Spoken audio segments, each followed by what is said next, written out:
Hi, this is Wendy from Wendy's Parade of Perfume. On my channel, I just talk about my perfume, what I'm wearing, what's on my shelf, what I've been doing with my perfume, that sort of thing. So this is long overdue because the last tray video I did was in the beginning of the spring, talking about what I was going to wear, and now it's after Labor Day. Summer is kind of over. Summer's winding down, and it's time for that. What did I wear? What's retrospective? My perfume retrospective summer 2023. Now, I do have some of you that I talk with on the regular, which I love, and I'm really sorry, but some of these perfumes you've already seen before because I would say at least a third of my scents, I just wear those all the time. I have like my little core group of friends. And then the other two-thirds are like a perfume I wear once in a while, or a perfume I just got, or a perfume I'm testing, or that sort of thing. You know how it goes. So this summer, man, I don't know how to describe this, and this may be a little bit too much information, but I'm old and I'm going through menopause, and my sense of smell is changing a little bit. It's gotten actually a little bit more sensitive, as in certain scents are overwhelming, and I'm a veterinary nurse, so you can just imagine what kind of things I smell at work, and it's actually affecting me more. Like, it used to just be like I could block all that out, but it's starting to be like, it's just really it's like starting to be nails on my chalkboard. So shockingly, as much as I am still looking forward to when the weather cools off to start wearing my vanillas and my heavy orientals and my spicy perfumes, this summer I've been really into freshies and light. Some days I just want to smell really light, and I want to smell really simple, and I want to smell almost like starchified clean, which really surprised me. It's interesting how your proclivities change and how your mood change and how your body chemistry is changing, because literally menopause is your whole entire body chemistry changing. That's literally what it is. So that said, let's just get numero uno obviousness out of the way. Y'all have seen this before. This is my beloved Lancome Eau de Toilette, summer staple, woody floral musk, ambrette, rose peony, Amalfi lemon citrus, workhorse of a perfume. You can wear a lot, but it also wears long and wears a lot. I have a review of this. I've reviewed this perfume a couple years ago. It's discontinued, and even then I was like, oh, I don't know if the price is going to go up. But the last time I checked, this is still a very affordable perfume, like 30 to 40 bucks for a full bottle. So that is Lancome Eau de Toilette, Eau de Toilette, and that's all I'm going to say. I talk about this perfume all the time. And that's what I'm gonna do first, are a couple that I've worn a lot and I wear every year and I've talked about a lot. The second one that I wear a lot and I wear every year and I talk about a lot is from Hermes. This is Un Jardin sur le Nil. Sorry, that's not gonna work. All right, that kind of worked. Ooh, my nails match. Look at me, I could become a hand model. It's so cool.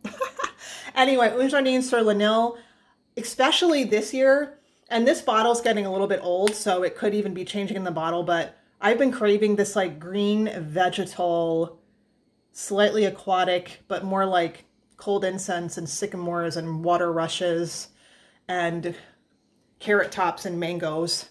That's what this smells like. I absolutely love this. It's done me really well this summer, and I'm so glad that I've had it for so long and I love it. So Hermes, Un Jardin sur le Nil, Garden of the Nile. So this is pretty new to my shelf.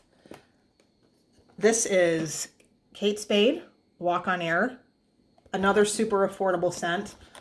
I'm really impressed with this because Kate Spade is a very mainstream brand. And this is a green floral, Walk on Air. This is plastic, by the way, super cheap packaging, but this literally for a 100 ml bottle cost me $25, so I really can't complain about that. But this is a it's a serious green floral. It even has notes like fern and like moss and lily of the valley and things like that in it. It is on kind of like this, on the slightly aquatic side without being colonic. It doesn't smell like an Abercrombie and Fitch men's perfume from the 90s, I promise. But this is really clean. It almost like it'll like reset your palette. I don't like clean as in like, I like clean laundry detergent scents, but it's not that kind of clean. It's like spiritually clean. It like will reset your whole brain. It's almost therapeutic. This came into my life in the right spot. I'm obviously a blind buy. You can't test this anywhere. I don't even know if it's in production anymore, but I am really happy to have this beautiful, clean, green floral walk-on air on my shelf. And look it up on Fragrantica. The notes are really interesting. I was surprised that this is such a mainstream perfume and they actually dare to have such interesting notes. So Walk-on Air by Kate Spade. Lasting power and longevity. I do have to use a good 6 to 8 sprays. It lasts 6+ hours. I think this is a great scent. Along those lines, more late to the party on these, but still old school designer, Versace. This is the green one. Oh my gosh, I'm really flaking out here. What is this even called? I don't have the box. I'm unprepared. Y'all have to bear with me. This is the one that is a sister to Chanel Eau Fraiche in the green box. Can anyone help me out? What is this? Anyway, I can tell you what it smells like. It smells like white florals and it smells like black pepper. It's really cool. It's like a citrusy black pepper and it has a very strong green water lily note. So let's see, again, theme here. I just need like light. I need lightness in my life. So these all have that like watery green, kind of refreshing, mind-centering feeling to it. This, by the way, very unisex because of the pepper note, and this is a freaking powerhouse. This will last like 12 hours. God bless Versace, man. Their perfumes are so strong. Just so freaking strong. Oh my gosh, I feel like such an idiot though. What is this one? It's the one that smells like Chancel Fraiche. Forgive me. I don't know. I don't remember. Because I got this used and it never had the box. I just knew I wanted this one. Okay, the next one I just talked about in my Palo Santo video. This is Versace Yellow Diamond. This is fairly new to my collection. I just started wearing it this summer. Not only does this have garlic wood and Palo Santo in the base, it has this amazing, obnoxious yellow diamond top. Look at this. I could use that as I could just keep this on my person. If someone wanted to assault me, I could just like give them a black eye with this. So, I don't know why I said that. Anyway, Versace Yellow Diamond. If you want a long-lasting citrus perfume, I actually am shocked at how long this lasts. You know, citrus perfumes, and this is just the way they are. They're volatile. They don't last long. They evaporate fast. I don't know what they did, but this is almost like it's just fixated with like lead. It's like lead citrus. It's freaking crazy. But also a little bit on the strong side, actually. This is not a light citrus. It's a very heavy citrus. So a very heavy citrus floral, but I have really enjoyed wearing this and I'm glad I found it. And again, another affordable scent, Versace Yellow Diamond. Switching gears from the really, really heavy to the heavier from the lighter. I've always worn Shalimar, but I've always worn it in the fall and the winter. I don't know what possessed me this year, but I've started wearing, in between wearing all my light stuff, I started wearing Shalimar in the summer. I don't know what it is, but the warmth has just really made the resins on the bottom bloom, like all the myrrh and the leather and the incense. My skin really brought it out this year, and wow, I never ever thought that I would want to wear Shalimar in the summer. I thought it would be too oppressive, but Shalimar, this is what I've been wearing. I haven't even wearing a flanker. I've been wearing like the OG Shalimar. Now, this is a little bit of an older bottle when they were doing Batman Shalimar. This is an Eau de Toilette. It's getting better in the bottle. This, unfortunately, is an Eau de Parfum from the 90s. When I bought this, I bought this one used too. There was some missing. I've used like this much of it, but the top notes are starting to go. So I'm also just trying to use this one up, but it still smells really good. The base notes are incredible. The vanilla is great. The resins are great. The rose and the jasmine smell very good, but the top notes are getting pretty degraded. So I'm trying to use this one up. This one still smells great, but yeah, just who knew? Shalimar in the summertime Shalimar, man. Real quick, this was on my spring shelf, but I did end up wearing this a bit this summer. This is one of the original bottles of L'Instant from Guerlain, possibly the most wonderful smelling magnolia and honey and vanilla scent I've ever smelled. Nothing smells like this. It's like a creamy floral, but oh my gosh, this really is lovely. I have a feeling, again, this is an old bottle. I have a feeling this has been a little bit reformulated, but it's still available. But as far as in the new bottles, I don't know what it smells like. I've never tested it. I only have my old stuff. But really liked wearing L'Instant this year. Switching gears. This is pretty new to my collection. This is a bottle from La Perla. This is called Luminous. La Perla Luminous. It actually does have a pretty pearl top. This is the bottle. This came out, I think, in 2022. So this perfume is first of all, it's a very, very saturated jasmine, and I know we all think of like lipstick makeup iris. I don't know why, but this smells like very expensive grooming products to me. The jasmine is absolutely gorgeous. It's saturated with cedar and sandalwood. It is also accented with kind of like peachy notes and ambrette musk. So it's diffusive and bright, but mostly this is a jasmine perfume that smells like amazing grooming products. Like, I don't wear a lot of makeup, especially after COVID. I wear makeup like twice a year now, but I do have, of course, I have expensive bougie taste for makeup. The regular drugstore makeup just doesn't work for me. I have a bottle of a tint from Chanel. It's really nice. It wears like a dream. It goes on amazingly, and it smells so good. Even their makeup smells really good. That's the only piece of Chanel makeup I have, though, is this base tint.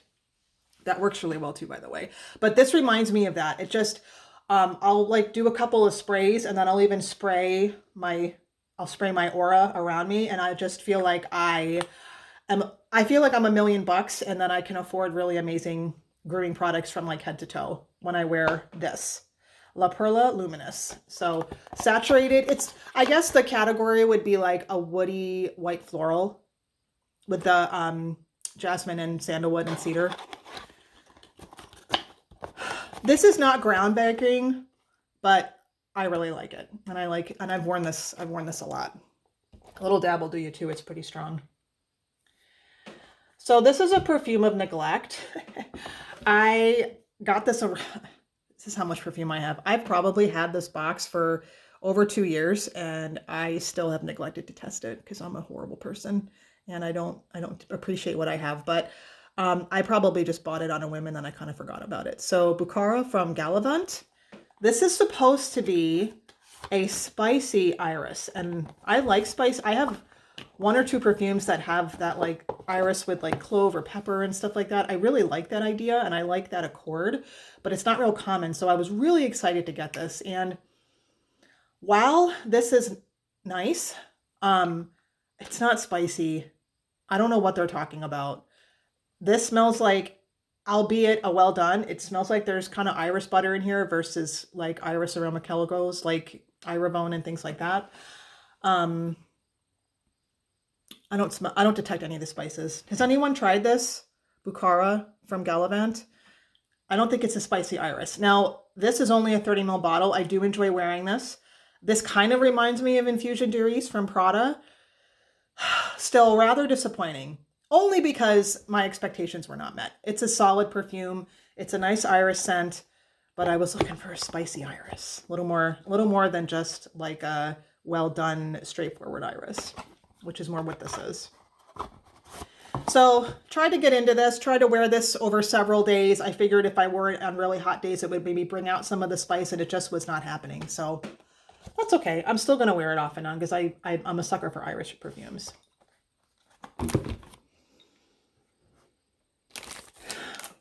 Why don't I do 2 Guerlains? Another perfume that has become a summertime staple is from Guerlain's Exclusive line. I used to have the big tumbler bottles of this. This is Neroli Ultra Noir. And I was moving, and I'm not kidding, I cried after this happened. It got dropped and it showered in my driveway. A moment of silence for that. But Luckily, this perfume actually comes in a 50 ml bottle. I didn't have to get it replaced with like a really expensive bottle. So I am fortunate to have this back, Neroli Ultra Noir. This is a really cool scent. It's probably one of the most authentic black tea scents I have ever worn. It tastes like, probably because the tea and taste you drink it, but it smells like tea with an orange and a lemon just stuck in it. While it dries down, it actually becomes a little bit earthy. Like the tea is earthy. There's a hint of even like a smoke note, like Shalimar has. And the dry down is a bit mossy, like tea moss. Sounds kind of weird, but it works. I don't know why. I think it's just because when it's warm out, this blossoms better on my skin. I've never really tried to wear it in the cold weather, but this really works great in the heat. So, and probably because it's a citrus, right? Citrus is good for that. I feel like I'm getting crouched over. I gotta sit up straight. But anyway, Neroli Ultra Noir from Guerlain. It's getting late, Guerlain. I'm gonna put you away. Okay, so this is, see, this, I barely have taken it out of the packaging. Maybe I'll just do that right now. I should do a whole review on this because I really like this one. Aqua Allegoria, Neroli Vetiver. Forte. So they're doing this thing where it's like, there's the Eau de Toilette, there's the Harvest, there's the Forte, and it's hard to keep track of. I have the Forte one. So, as promised, this is Neroli and Vetiver. I'll just get this out. Show off the bottle a little bit. Everybody likes the bottle, right? That green is really cool. It's kind of a cool green, isn't it? Green and gold. Anyway, Neroli and Vetiver. It has Neroli. It has Orange Blossom. It has Vetiver. But this one in particular has a huge hit of white rose. It has a hit of honey, and it has a hit of fig. I don't always like fig because I feel like it can get cloying. The fig in here is amazing. The dry down is amazing. It's beautiful. This is a beautiful perfume. I think this is an Eau de Parfum too. I just got this, so I don't feel like I can do a whole review yet. I just got this a couple months ago, but whew, I really like this one. Good job, Guerlain. Even I was a little bit like, Vetiver and Neroli and Orange Blossom. How's that going to go? But it goes. It goes. It's really good. Let me sneak in one little niche perfume here. This is from Annie Coutal. This is Les Tombes des Rives. This is actually... not that this is a white floral, but that white rose on the orange blossom, this is quite saturated with white florals around the Vetiver. This is a gorgeous, gorgeous, gorgeously smooth white floral, kind of blending in with what I was talking about earlier. It smells really strong from the cap, but when I'm in the mood like not to be overwhelmed and I need something just a little bit quieter for my soul, this is really good. I wear this a lot to go to sleep. Now, this has a lot of Neroli and Orange Blossom. I guess it's Neroli and Orange Blossom here, hey? That's okay. And white florals being what they are, there's no gardenia note, but I feel like it smells like a gardenia to me. And it has a very light dry down. And at Coutal, sometimes their perfumes just kind of fade out. It's kind of like they are what they are, and they smell what they smell, and then they don't have anything to say after that. Not in a bad way, though. But... that being said, there's not some horrible ISOE super dry down, but this has been really pretty and really nice. And it's just a pretty white floral. It's really gorgeous. And God, this is on my shelf. Plus, okay, I don't know if you all can see this. Look at the crazy spray. This is like, if you ever gotten a vintage perfume, or those of you that are a little bit older like me, they used to almost put like propellant on perfume because we had to wear perfume like, you put on hairspray. So see how long that is? There we go. Did you guys see that? It's so long. That's it. See, it smells so good. It smells like white floral infused lotion. Like if you had some sort of old-timey method of putting flower petals in a hand cream or something. Oh my God, it smells so good. It's so beautiful. So I really love roses, but again, I needed light roses this year. Maybe in the winter I'll feel better, and maybe next year I won't need this anymore. So my light roses that I've been wearing I have 5 of them actually, and that's where we're going to end. I'm not much of a layerer. Like I don't conscientiously like put one perfume on and put another one on. I have a few combinations I do that with, but generally speaking, I don't layer that much. That being said, If it's something like a straightforward rose perfume, I may start with one rose and then top off with another rose. And then if I'm home later, I may top off with another one. So eventually they'll all be mixed. I probably smell really strong and I can't smell myself anymore. So anybody in public that I've assaulted with my rose halo, I apologize. But so the first one is from Chloe. Chloe Rose Naturelle. Intense. It's not really intense. What do they say? Words just have no meaning. It is a rose. It is natural, but it's not intense. So lucky for me, this is a rose sandalwood. And that's probably one of my favorite combinations of all time. Oh, my nails match this one too. Look at that. I did not do that on purpose. Anyway, rose and sandalwood is probably one of my favorite combinations of all time. So that's why I was very interested in this perfume. This is very natural smelling. The rose is not overwhelming, but it's gentle and natural. And the sandalwood itself, it's very soft and creamy, and it just kind of like envelops the rose. Anyone looking for a really strong, like punchy rose sandalwood, this is not it. This is very gentle. It's very soft. It's very smooth. And it kind of just is what it says it does, minus the intense part. It's just a rose and it's a sandalwood, and it just wears nicely. And I will try to continue wearing this into the fall and the winter, but I don't know how well I'm going to smell it when it's really, really cold out because it's not very strong. But this is really pretty, and I think this is starting to hit the discounters now. It's starting to go on the gray market because it's pretty new, but you know how things are. They're just out for a year and then they're onto the gray. So rose number one. Rose number one, but in no particular order. Chloe Rose Naturelle Intense. Okay, so the name on this. This is Rose Gypsy from Dior. Maybe they shouldn't have used that. I mean, that's one of those, it's kind of like a little bit of a slur.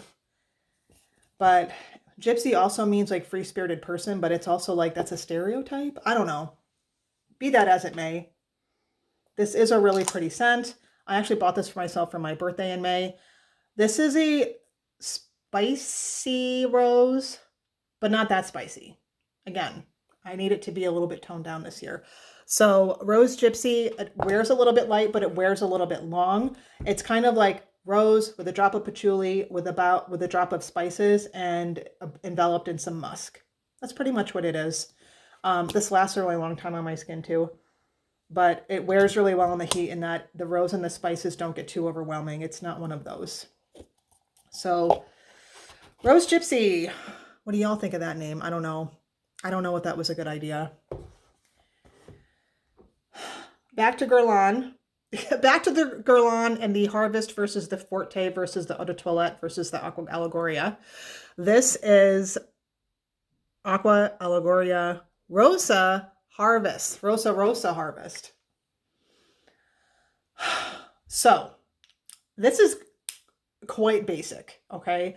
If you even have like Paul Smith rose on your shelf, you probably don't need this. This is a fruity rose with a bit of musk underneath. I've actually worn this to work because it's so inoffensive. It's not groundbreaking. It's not that exciting. It's nothing you haven't smelled before. But that being said, this year, it just kind of hit the spot for me. So this is the Aqua Allegoria Rosa Harvest. Fruity rosy musk. It is pretty though, and it's well done. If you have a chance to sample it, I would. Okay, Chanel, their rose perfume from the Les Eaux, the Perfume Waters series. Paris. Sorry, I'm American. Just call it Paris. So this is their, and the reviews on this are exactly how I feel because I see both sides. This is a very basic rose water, but done in Chanel fashion. It's very pretty and it's very sophisticated. You have citrus on top, you have rose in the middle. I actually feel like it's a little bit of a sour rose, like a rose geranium, and a hint of patchouli on the bottom. I don't think it's too patchouli though. So I have my rose musk, I have my rose sandalwood. This is my rose patchouli, but summertime version. Very, very, very light. Sorry I'm being repetitive about this, but this is just how I feel this summer. So Chanel Perry from their Les Eaux. Unfortunately, they didn't put this in the small bottle, so maybe they have now, but at the time that I bought this, they didn't put it in the small bottle.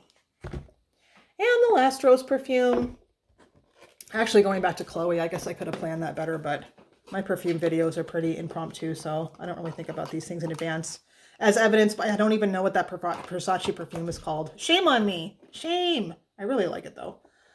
So this is another perfume from Chloe. This is Rosa Damascena. This is luckily the 5-ounce bottle, but this is also one of those where the long sprayer, almost more like a body spray. So let's just get this out of the way. Oh, it's lovely. It's lovely. Chloe is trying to sell these MSRP for like $300. Don't spend that much. They are starting to hit Fragrance Net. I got this for like $96 on Fragrance Net. I throw I throw the number 96 around like it's nothing, but this is a 5-ounce bottle, and for 96, I thought that was worth it. But they have a whole line of these things where they have one that's like ylang ylang, they have one that's vanilla, they have one that's sandalwood, they have the rose, they have probably an orange, like whatever. They're just deciding to like do little one note like solifores for a bunch of different notes. That being said, this is a lovely natural rose. It does smell, it just smells like rose water. So especially if I know I'm going to be having a rose day, I may even just start with this one right after I get out of the shower. An hour later, I may do a couple sprays of spicy rose gypsy. You know, when I go to bed, I may want some sandalwood, like whatever. So this is a really good base if you want like a solid but not overwhelming base of roses. So Chloe Rose Damascena. Yeah, definitely if you go on Fragrantica, and you put in, y'all have done this. Okay, I want to look at Chloe perfumes. You got to go to like the last page. If they have a couple pages of it, these will be on the last page. They're starting to hit the gray market, so that's good. Do not. Hey man, unless you make a lot more money than I do, but I would not spend $300 on that. It's not worth it. If any of you have stuck with me through that 27 minutes, that's what I've been wearing. That's where I've been. That's where I've been feeling the last couple of months. That being said, I'm really excited to start wearing my heavier stuff. So maybe I'll feel a little bit different in the next couple of months. What have you been wearing this summer? What have you been reaching for? I feel like every season it's something different on my shelf that like I really just keep reaching for over and over, and it becomes a new love. Or I rediscover, man, like I didn't know that Shalimar, you could wear this in the summertime. I never have, but I do now. Anyway, I hope you all are having a wonderful day. I thank you for being with here and bearing with me. And again, please say hi or let me know what you've been wearing or whatever you would like to do in the comments, and I will talk to you next time. Bye-bye.